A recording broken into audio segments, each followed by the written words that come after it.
Olá malta, bom dia. O vídeo de hoje é um bocadinho triste porque depois de um ano, sim, tecnicamente 11 meses de freelancing, decidi fechar a atividade e honestamente é difícil para mim porque o meu sonho é trabalhar para mim mesma ou, como é muito, numa equipe pequeno, é ter não só certa independência enquanto a qualidade e o ritmo do meu trabalho, mas também ter essa liberdade e flexibilidade que vem muitas vezes com trabalhar para o mesmo. A minha atividade principal ao longo deste ano foi o treino de inteligência artificial, mas já a partir do verão de 2025 comecei a ter muito menos volume de trabalho e o dinheiro que estava a ganhar, não só por trabalhar menos, mas o que estavam a pagar por cada coisa, também não foi tanto que baixara, mas deixou de subir. Era uma coisa na que, quando eu comecei, disseram-me que ia ter muito potencial de ganhar mais por hora ou por projeto, mas isso foi uma coisa que não se realizou, não sucedeu. Então, ao final, eu estava a fazer esse trabalho que eu inicialmente gostava, mas ao mesmo tempo sabia que não era o que eu queria fazer o resto da minha vida ou por muitos anos. Era mais uma coisa temporária para mim, mentre construo e desenvolvo outros projetos, como aqui o canal de YouTube. Estou a escrever um livro serializado no meu Substack, em inglês, e querendo dar-lhe uma olhada. E, em geral, encontrar outros caminhos para eu ter uma carreira profissional que não me fizera querer chorar ao final do dia e chegar à tarde ou pela manhã, quando trabalhava pelas noites, chegar a casa e chorar porque é horrível. Esse é todavia o meu sonho. Mas está a ser um bocadinho difícil porque chegou também um ponto no que o treino que eu estava a fazer dia, eu já não estava contente com o tipo de treino que eu tinha que fazer enquanto confidencialidade, temáticas, etc. Então, pois também, tampouco tive muita vontade de fazer esse esforço extra por entrar em outros projetos que sim me estavam disponíveis, nos que eu podia entrar, mas com os que eu não estava de acordo. Por exemplo, os projetos de voz. Eu tenho a minha voz aqui no canal, na internet, mas eu não quero treinar aí com a minha voz, porque não estou cómoda com isso. E, obviamente, qualquer pode vir aqui e me copiar a minha voz se elas querem, mas eu não quero dar os meus direitos diretamente sobre isso. E isto fechou-me muitas portas enquanto a entrada de projetos, porque eu já não tinha projetos normais, só tinha acesso a estes tipos de projetos e eu não quero fazer isso. Então, estive uns meses a esperar a ver se conseguia mais projetos dos que eu sim queria fazer, tipo comprovar que as respostas estavam bem, corrigir ortografia, etc. E, honestamente, este tipo de projetos que eu achava iam ser muito comuns, porque todos sabemos que a inteligência artificial não é tão boa e muitas vezes alucina, não estavam disponíveis e eu não entrava nesses projetos, eu entrava em outras coisas principalmente. E tentei também trabalhar em outras línguas, porque eu falo vários idiomas, mas só queriam que eu fizesse trabalho em espanhol, porque é a minha língua nativa. E honestamente, isso também limita muito os projetos que podes entrar, porque se falas 4 ou 5 línguas, mas só te deixam trabalhar em uma, não tens acesso a grande parte do volume de trabalho total. Então, depois de vários meses de não estar a ganhar suficiente dinheiro e ver que a coisa não ia melhorar, só estava a empeorar lentamente cada mês, decidi que este ano ia fechar a atividade. Agora mesmo, honestamente, não sei muito bem o que vou fazer. Quando o ano passado deixei o meu trabalho para começar a ser freelancer, sempre tinha as coisas planificadas, sabia.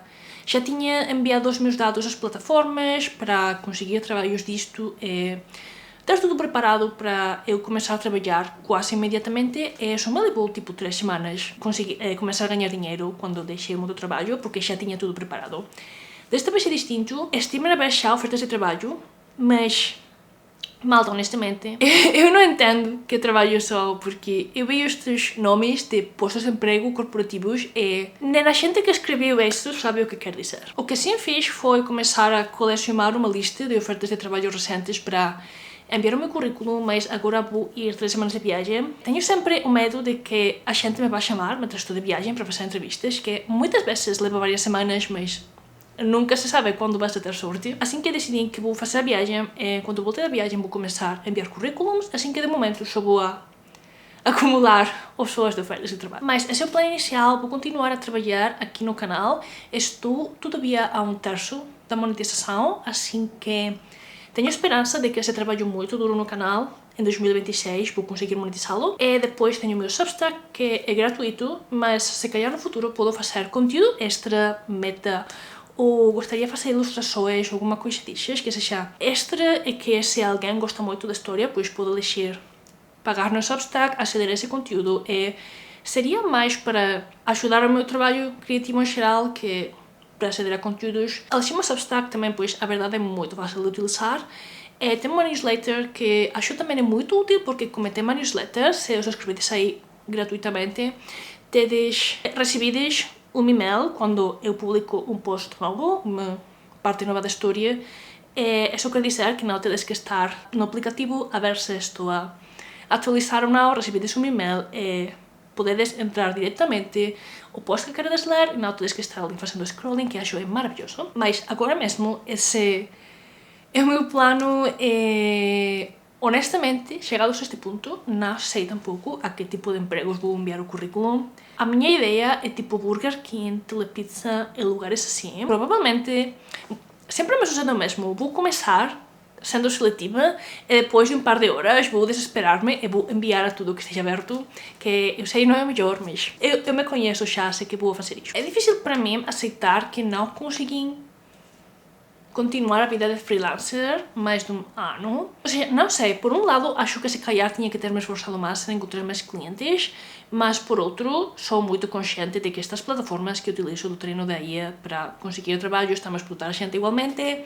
A única diferença é que como pagas os impostos, seguridade social e tudo isso, elas te pagam mais por hora, mas ao final pois tampouco é uma super vantagem se não estás realmente a ter trabalho constantemente de projetos prioritários. Depois, para traduções, honestamente, acho que não vou fazer nenhuma tradução profissional, já nunca na minha vida, porque nunca vou conseguir. Cada vez que envio currículo a coisas de traduções, além de que sejam tipo videojogos, que, sabedes, não sei que é uma coisa técnica, sempre me dizem que não dou o perfil. É muito frustrante essa parte de que as coisas para as que tu realmente tens estudos, estás preparada e tu sabes podes fazer bem, a gente não quer contratar-te e depois tens que passar 40 entrevistas e testes para um trabalho que a empresa diz necessita gente com licenciaturas e másteres que saiba idiomas e depois chegas ali e é o trabalho mais fácil do mundo que pode fazer qualquer pessoa com um bocadinho de treino. Mas nós estamos aqui para queixar-nos do mercado laboral.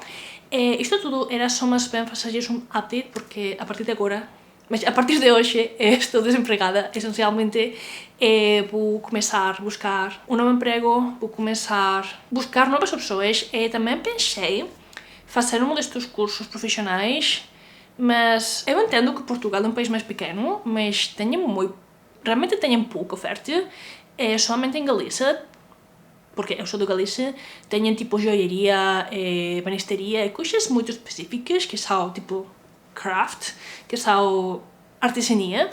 E aqui é tipo energias renováveis, mecatrónica, coisas que também são orientadas a uma profissão, mas são poucas pessoas. Ou seja, não tenho coisas assim artísticas que eu sei não são as que dão mais dinheiro, mas são as que honestamente eu gostaria de fazer experimentar. Também vi que a maior parte dos cursos são 2 anos e são horário laboral, o qual é interessante porque sinto que em Espanha estas coisas obviamente têm horário laboral normal para gente que sai do instituto e vai diretamente a isso em vez da universidade, em vez de ir à universidade, mas também muitíssima gente que faz os cursos para mudar de carreira, encontrar um trabalho distinto. Então normalmente tem mínimo um grupo que é o pela tarde ou pela noite, o que é mais flexível, porque é gente que trabalha e faz o curso ao mesmo tempo, mas não encontrei uma deste dia. Continuo pesquisando. Esse é o meu plano B, fazer um curso profissional para treinar por algum tipo de trabalho mais específico. Não tenho decidido todavia o quê, porque tampouco encontrei as opções que eu estava pensando, tipo coisas de rádio ou de trabalho assim mais artístico, mas vou continuar pesquisando. Deixem-me saber nos comentários se têm alguma sugestão, porque a verdade é que como funciona em Portugal, todavía não tenho muito claro a estrutura dessas coisas. Mas muito obrigada por ver o vídeo até o final, espero gostarem e até a próxima!